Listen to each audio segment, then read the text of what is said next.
आउं रुखसंदी अवां दोस्तनि साथियुनि भाउरनि ऐं भेनरुनि सां मुखातिबु आहियां।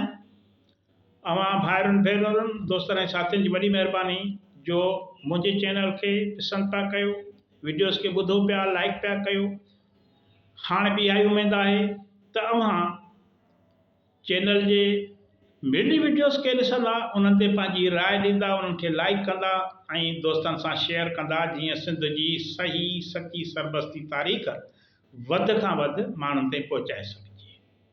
अॼु पाण सिंधू सभ्यता बाबति ब्रिटिश हाकमनि तरफ़ां जोड़ियल आर्याई मफ़रूज़े ते पाण ॻाल्हि ॿोल कंदासीं त हुननि आर्याई हमले वारो मनसूबो सिंधू माथिरे ते छो जोड़ियो ऐं इन साज़िश जा पेरा केॾांहुं पिया वञनि।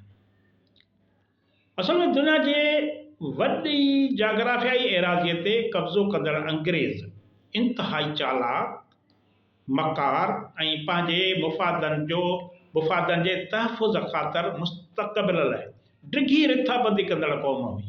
हिननि दुनिया जी वॾी आबादीअ खे हथियारनि या माण्हुनि जे अंग बदिरां अकुल, ॾाह ऐं मकारीअ सां पंहिंजी बेटकिद बणायो या पंहिंजे कब्ज़े में आंदो। जंहिं वक़्तु हड़प्पा ऐं मोहनजोदड़ो जी खोटाई बैदि सिंधू सभ्यता दुनिया ॾाढो निर्वार थी, उन वक़्तु यानी 1922 में बरतानवी अंग्रेज़ सॼे बर सगीर, हाणे हीअ सम्झिजो त उन वक़्तु सूरत हाल छा हुई, बरतानिया किथे किथे क़ाबिज़ हुई। 1922 में बरतानवी अंग्रेज़ सॼे बर सगीर, ऑस्ट्रेलिया, न्यूज़ीलैंड, ॾखण अफ्रीका, मिस्र, आयरलैंड, कैनेडा समेत ॿियनि मुल्कनि ते क़ाबिज़ हुया। संदन भेट में बेटकी रियासतुनि जा हुक्मरान, मज़हबी पेशवा ऐं अवाम इंतिहाई सादो हुयो। हर ॻाल्हि ते बिना कंहिं सोच जे, वेसाह ऐं बिना जांच जूच जे एतबार कंदड़ हुयो। माना इंतिहाई सादा माण्हू।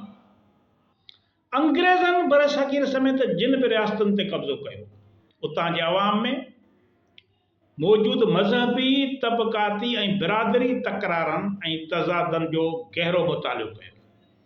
इन्हनि तज़ादनि ऐं तकरारनि खे पंहिंजे बेटकी मुफ़ादनि लाइ इस्तेमालु कयो ऐं अहिड़ा नज़रिया ऐं तसवर ईजाद कया जीअं उन्हनि तज़ादनि खे वधीक गहरो करे टकराव जी शिकिल में आणे सघिजे, जीअं संदन बेटकी मुफ़ाद सलामत रहनि। अंग्रेज़नि इंतिहाई चालाकी ऐं मकारीअ सां बरे सगीर में बि इन्हनि तज़ादनि खे वधीक गहरो करण जी कोशिश कई। उन लाइ हुननि हथ ठोकिया, नज़रिया घड़िया ऐं उन्हनि जी एॾी त तशहीर कई जो हितां जा असुल रहवासी संदन साम्राजी ऐं बेटकी नज़रियनि जा संदन खां वधीक वकील ऐं हामी बणिजी विया। इहो ई सबबु हुयो जो अंग्रेज़ दुनिया जी हिकु नंढड़ी अक़लियत हूंदे वॾी अक्सरियत ते सदियुनि ताईं हुक्मरानी करण में कामयाबु थिया। हिननि मक़ामी माण्हुनि खे न फ़क़ति सियासी पर नज़रियाती तौर बि ग़ुलाम बणाए पंहिंजे कब्ज़े हेठि आंदो। हिननि दुनिया जी अधु आबादीअ खे ग़ुलाम बणाइण लाइ कंहिं हथियार ऐं ताक़त जो सहारो न वरितो, पर पंहिंजे इल्मु, हुनुर, साइंस ऐं मज़हबी बुनियादनि ते कूड़ी प्रचार ज़रिए खेनि ज़हनी तौर ग़ुलाम बणाए वरितो। अॼु ताईं केतिराई मुल्क ऐं क़ौमूं अंग्रेज़नि जी सियासी ग़ुलामीअ मां आज़ादी माणण बावजूदु ज़हनी तौर संदन ग़ुलामीअ में मुबतला आहिनि। असांखे सिंध ऐं हिंद जी तारीख़ बाबति अंग्रेज़नि जी घड़ियल थियोरियुनि खे इन पस मंज़र में ॾिसणु घुरिजे। बरतानवी तारीख़दाननि ऐं आर्कियालॉजी जे माहिरनि हिकु गहरी साज़िश ऐं हिकमत अमली हेठि बर सगीर ते आर्यनि जे हमले जो तसवर आॾो आंदो। हीअ इंतिहाई गौर सां ॻाल्हि ॿुधण जी आहे त हुननि इहा साज़िश छो घड़ी आर्याई हमले वारी। हुननि चयो त पंहिंजे हिन खिते में, जीअं हिन खिते में संदन बेटकी मुफ़ाद सलामत रही सघनि, संदन इन थ्योरी जो, आर्याई थ्योरी जो कीतो अॼु ताईं बरे सगीर, सिंध हिंद जा माण्हू भोॻे रहिया आहिनि। अॼु बि बर सगीर जा माण्हू अंग्रेज़नि जी इन साज़िशी ऐं कूड़ी थ्योरी में यकीन रखनि था। अॼु बि पाकिस्तान ऐं इंडिया जे स्कूलनि में बरतानवी साम्राज्य जे इन साज़िशी थ्योरी खे पढ़ायो वञे थो। असांजा केतिरा ई मुहक़िक़ अॼु बि अंग्रेज़नि जे क़ाइमु कयल बेबुनियाद ऐं ठगी ऐं मकारी ते ॿधल इन्हनि थ्योरियुनि में न फ़क़ति यकीन रखनि था, पर पंहिंजी तहक़ीक़ दौरान उन्हनि खे बुनियाद बणाए दलील तौरु इस्तेमालु कनि था। आर्यन जे हमले वारी बेबुनियाद थ्योरी अॼु बि बरसगीर जे माण्हुनि विच में सियासी, सक़ाफ़ती ऐं ॿोली जे बुनियाद ते तज़ादनि जो सबबु बणियल आहे। इन ई थ्योरी जे बुनियाद ते अंग्रेज़नि उत्तर ऐं ॾखण हिंदुस्तान जे माण्हुनि विच में दरावड़ ऐं आर्या जे नस्ली बुनियादनि ते तज़ाद गथी ॾिनी ऐं खेनि हिक ॿिए जे साम्हूं आणे बीहारियो। हिननि वॾी चालाकी ऐं मकारी सां ॾखण हिंदुस्तान जे रहवासियुनि खे बरे सगीर जो असुलु वारिस दरावड़ करार ॾिनो ऐं उत्तर हिंदुस्तान जे माण्हुनि खे वरी आर्यन नस्ल जो करार ॾेई खेनि ॿाहिरां आयल यानी यूरोप खां आयल हमलियावर करार ॾिनो। माण्हू साॻिया हिक ई देश जा हिकिड़नि खे चुता असुलु वारस ॿिए खे चुता ॿाहिरां आया आहियो, तव्हां आर्या आहियो, हू अण आर्या।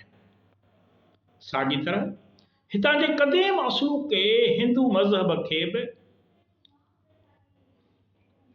ॿाहिरां दरामद कयल यूरोप जो मज़हब करार ॾिनो। अहिड़ी तरह अंग्रेज़नि सिंधू ऐं सरस्वती नदियुनि जे किनारनि ते सिरजियल वेदनि खे बि यूरोपियन तख़लीक़ जो दर्जो ॾेई छॾियो। माना किथे कहिड़ी साज़िश था कनि, सभु शइ पंहिंजे नाले, बाबा ही सभु असांजो, असां कयो हो, हे हिते जा माण्हू ॼट जायल, तिन्हनि खे दुनिया जहान जी ख़बर ई कान्हे। अंग्रेज़नि 19वीं सदीअ में हाणे छा सुवाल थो पैदा थिए त आर्याई हमले वारी थ्योरी घड़ण जो जवाज़ उन्हनि छो पैदा थियो, या उन्हनि जो वटि जवाज़ कहिड़ो हो इन थ्योरी जो। अंग्रेज़नि 19वीं सदीअ में जिन बि मुल्कनि ते कब्ज़ो कयो, उन्हनि में पंहिंजे नाजाइज़ कब्ज़े खे बरक़रार रखण लाइ वेढ़ायो ऐं राज कयो, वारी पॉलिसी ते अमल कयो। मफ़तूह इलाइक़नि जे माण्हुनि खे पाण में वेढ़ाइण ख़ातिर किथे मज़हब जो सहारो वरितो वियो त किथे वरी नस्ल परस्तीअ खे बुनियाद बणाए अवाम मंझि नफ़रतूं पैदा कयूं वयूं। बरे सगीर में बि अंग्रेज़नि साॻी पॉलिसी ते अमल कंदे हिकु तरफ़ ॾखण ऐं उत्तर हिंदुस्तान जे माण्हुनि खे आर्या ऐं दरावड़ बुनियाद ते विरहाइण ऐं वेढ़ाइण जी कोशिशि कई, त ॿिए तरफ़ हिंदू मुस्लिम ऐं हिंदू सिख जे बुनियाद ते अवाम मंझि मज़हबी नफ़रत जूं दीवारूं खड़ियूं कयूं, जंहिंजो अॻिते हली नतीजो नंढे खंड जी विरासत जे सूरत में अॻियां आयो। यूरोपी माहिरनि, बरतानवी हुक्मराननि ऐं मसीही मज़हबी पेशवान गॾिजी टिनी, माना हिकिड़ा माहिर मुहक़िक़ तारीख़दान, उन्हनि सां वरी गॾु बरतानवी हुक्मरान ऐं ॿिए पासे उन्हनि जा मसीही मज़हबी जेके अॻुवान हुआ, पेशवा हुआ, उन्हनि गॾिजी करे बर सगीर जे तहज़ीब जूं पहाड़ूं उखेड़ण जी कोशिशि कई। इन मक़सद लाइ हिननि आर्या नस्ल जे हमले वारी थ्योरी घड़े भारत जे समाजी तानी पेटे खे विरहाइण जी कोशिशि कई। हिननि विरहायो ऐं हुकूमत करियो ऐं विरहायो ऐं मज़हब तब्दील करियो वारी हिकमत अमली ते कमु कयो। बरतानवी हुक्मरान कब्ज़े हेठि आयल मुल्क हिंदुस्तान जी सक़ाफ़त तब्दील करण वारी हिकमत अमली ते कमु करे रहिया हुआ। इन साज़िश जो मक़सदु हिन मुल्क जी मुआशरत ते कब्ज़ो करणु ऐं पंहिंजे मज़हब ईसाइत खे फैलाइण जी कोशिशि हुई। इहो ई सबबु आहे जो अंग्रेज़नि जिन बि मुल्कनि ते कब्ज़ो कयो, उते पंहिंजे मज़हब ईसाइत जो फैलाव करण लाइ सभु हुरबा इस्तेमालु कया। इहो ई सबबु आहे जो सदर कब्ज़े हेठि रहंदड़ मुल्क कीनिया में हिन वक़्तु ईसाई मज़हब जे पोइलॻनि जो 90%, यूगेंडा में 82%, ॾखण अफ्रीका में 75% ऐं फिलिपाइन में 90% अंग मौजूदु आहे। अंग्रेज़नि पंहिंजे कब्ज़े हेठि आयल मुल्क रवांडा में बि नस्ली बुनियादनि ते साज़िशी थ्योरियूं मुतारफ़ करायूं। उतां जे होतू ऐं टोटसी कबीलनि में दुश्मनीअ जा बुनियाद क़ाइमु करे छॾिया, जंहिं सबबु ॿिन्ही कबीलनि में बरतानवी हुक्मराननि जी ॿारियल नफ़रत वारी बाहि लखें माण्हू मौत जे मुंहं में ॾेई छॾिया। ख़ुदि 1947 में बर सगीर जो मज़हब जी बुनियाद ते विरहाङो कराए लखें माण्हुनि खे पंहिंजा अबाणा वतन छॾणु, हिक ॿिए जो कोस करण समेत हमेशह लाइ हिक ॿिए जे जान जो दुश्मन बणाए छॾियो। अॼु बि हिन खिते जा माण्हू अंग्रेज़नि जी साज़िशी थ्योरी सबबि जंग ऐं छिकताण जो शिकार आहिनि। अवां जी वॾी वॾी महिरबानी। ईंदड़ वीडियो में पाण इन ई मौज़ूअ ते ॻाल्हाईंदासीं त इहा हिननि आर्याई नस्ल परस्ती, आर्याई हमले, सिंध माथर ते आर्याई हमले वारी थ्योरी बाबति रिथाबंदी किथे कई। अवां जी महिरबानी।